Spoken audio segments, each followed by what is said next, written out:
Okay, time for part 2 of the videos. This one will cover some more of the map and room displays. So let's just get right into it. I'll use my Callan character this time. Now this is the world display. I have showed you this before. I'm not going to deal with Farsi right now. That's going to be covered more in the quick look video. So I'm not going to spend a lot of time on it, so we're just going to turn that right off here. First thing is just the chat pane. Again, we'll be able to receive messages. So gsend. There's plan.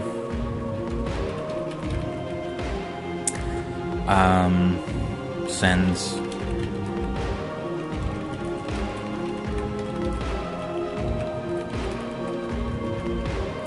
So you can see what that looks like when you send something and when you get something back. Again, pretty standard. We can expect this. Just one other thing. Again, I mentioned this before. If chat is off, then you will be able to see everything in the main window. Like that. So, okay, moving on. One other thing, or two things that I didn't showcase in the info board here before is there's two elements that haven't been shown yet. The first one is the weather. There will be weather in the game. How much effect it has is still up for debate, but I did want to include the system in case we wanted to do something fun with it. For instance, most of the time you will probably see clear weather, so we will set that icon, and that looks like that, just a little sun. There's other forms of weather.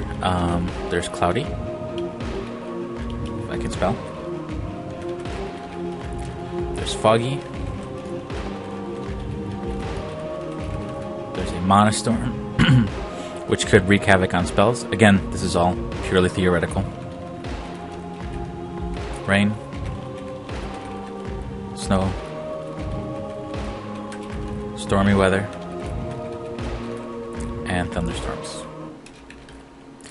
The idea of the system was to mess with elemental magic and just neat little world events that could happen based on scripted things.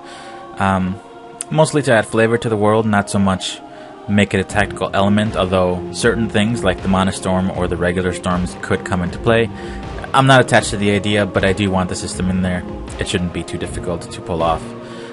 The only other thing in here is the day-night cycle, which you have not seen yet, I don't believe. The previous client preview did have something like it, so I'll run through it real quick. You have dawn, and I mistyped that. So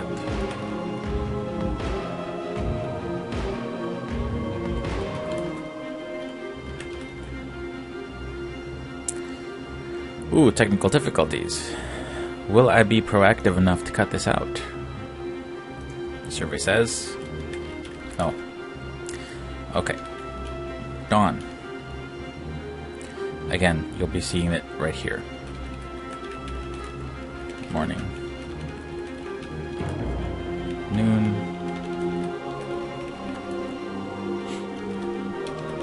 And again, the day-night cycle. Pretty familiar, pretty standard. It will control the light level. Also, again, the daytime sets will be used in script hooks so that you can see. Oh, I skipped one.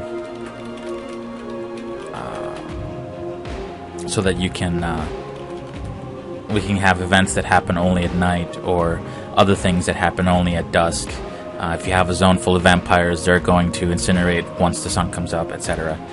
And you'll be able to tell what time it is just by looking at your info board there. Lastly, we have the stages of the moon. So we will go through those.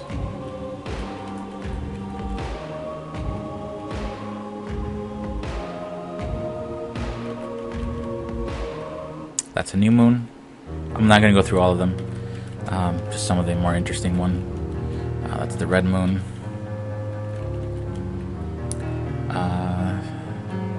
Let's see if the sun is out. We'll see a sun. and then you have the full moon as examples. Okay, so that's the info board. Let's move on to the room display. First thing I want to do is bring up my map. I want to actually download that from the server. And then we're going to go through some of the rooms. Now again, I want to stress that these are canned responses from the server. That's why I'm not going to go, north, northwest, etc., because those aren't actual commands yet. So we'll start here.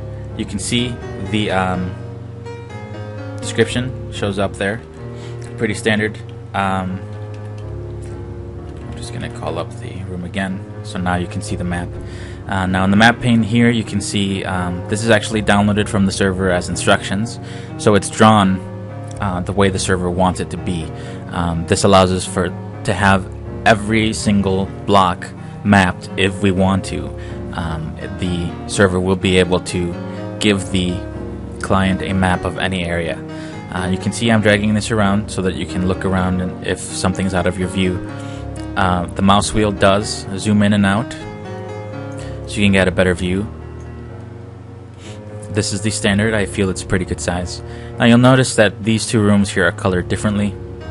That's because this coloring is reserved for smithies. This coloring is reserved for stores. You'll be able to see at a glance on the map what special features are in a room. These are the only, there's only 4 different features that you'll be able to see, and these are 2 of them. You'll also see here,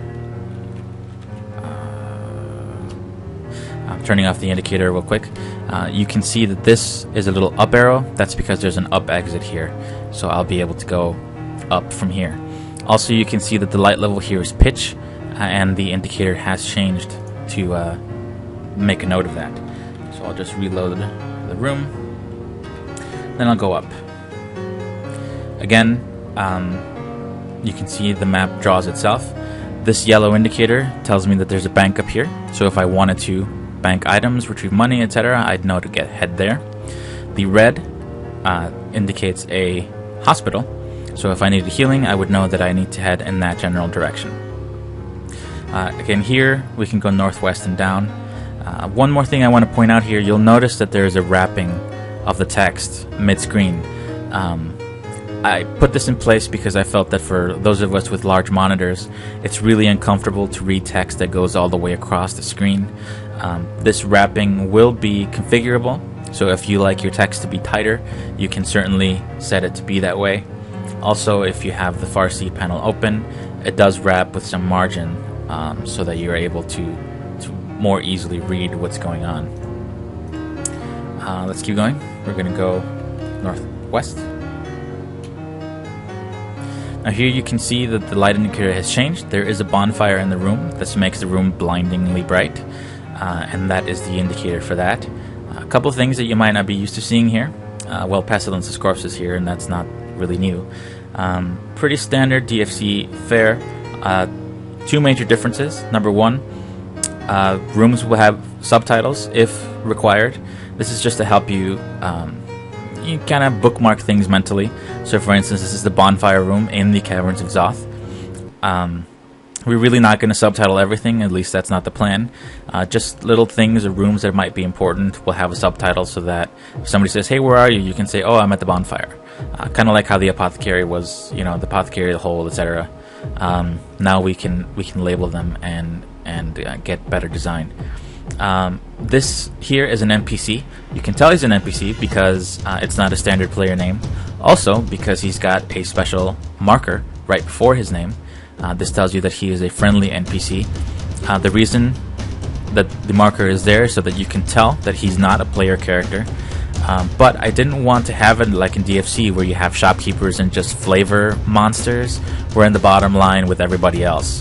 The way we're going to do it now is if it's a quest or friendly NPC, they're going to show up in the player line right here so that you can tell, oh, this thing might be important.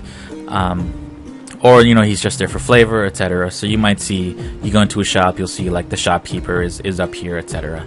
Again, more for flavor and for a better allowance of quests and special NPCs later on. you can see the roaring fire. That's not in yellow. That's because you can't pick it up. DFC did that too. You can see a yellow item because you can pick it up. And then the mobs again show up in a different color. You will be able to configure all the colors, so again, nothing to worry about there. Standard fare. We're going to move on. Watch the light indicator. This is going to change again. Just move that out of the way. So now we've gone into a more dim room. It's a little darker than normal. Again, nothing special. You can see the exits, east. The compass is reflecting that, of course. The opening is obviously not reflected in the compass because it is a portal. So we will go through that portal. And we are now in the altar room, which is also a hospital. Lots of things to see here. I will point your attention again to the NPC. You can see again the marker right in before his name. You can see Rashka is here, Grip is here. Actually,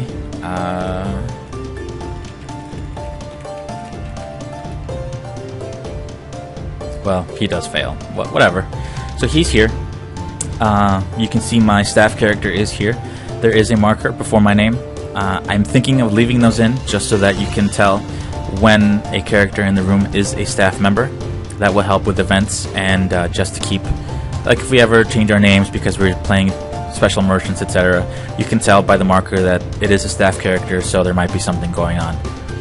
Again, nothing special in the items line. The pile of dismembered alpha testers is not, you can't pick it up, so it's not yellow. The bloodstained altar also cannot be picked up, so it is not yellow. And the monsters here is the other thing to see. Now this is just a prototype that I threw in for the functionality, but some of the classes might have a counter-based mechanic, so you have to, for instance, set off a sequence of attacks, and each attack will leave behind a counter, and then once you have specific counters set, you can do a finisher or something like it. It's not an unfamiliar mechanic. You can see it in various games. This is just one way that I'm thinking of displaying it. You can see it's a color coded. There's different colors. There's yellow, orange, purple, etc. That can all change.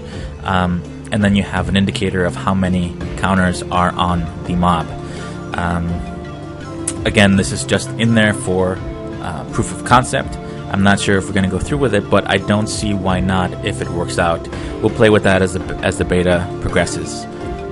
So there you have it. That is the room display. You can see it's all color-coded just like we're used to. It's very easy to read. The map indicator, again, is, I feel, very complete. It offers a few more features that maybe we didn't get in DFC. And again, the ability to just map every room is just gold, because that way we don't have to create different maps. If something changes server side, we don't have to update any image files or anything. It's just going to happen the next time that you walk into that area. The client will render it. There's a few more details on mapping that I don't want to get into because that would just take way too much more time. If you have any questions about it or what my future plans are for mapping, please feel free to leave them on the forums. That's http://aod.cyra.ws. I will gladly answer those questions for you. Thanks for watching.